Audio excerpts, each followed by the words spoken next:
How to remove followers on Twitter manually on your Twitter mobile browser.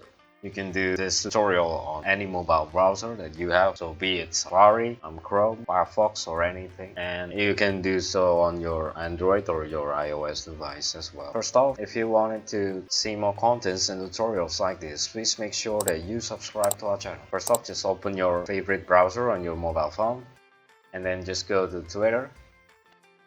Click on your top left button or your profile button, choose follower, and as you can see, because I'm using my test account, I only have one follower, so just click the three dots button next to the following button and then choose remove this follower. If any dialog pops up, just choose remove, and that's pretty much how you manually remove your Twitter follower from your mobile browser. As always, if you want to see more contents and tutorials like this, please make sure that you subscribe, like and comment down to our channel. If you have any suggestions or any topics that you want us at TechTricks to cover, please do not hesitate to put it on the comment section down below. Cheers, I hope it helps. Take care you too. Bye.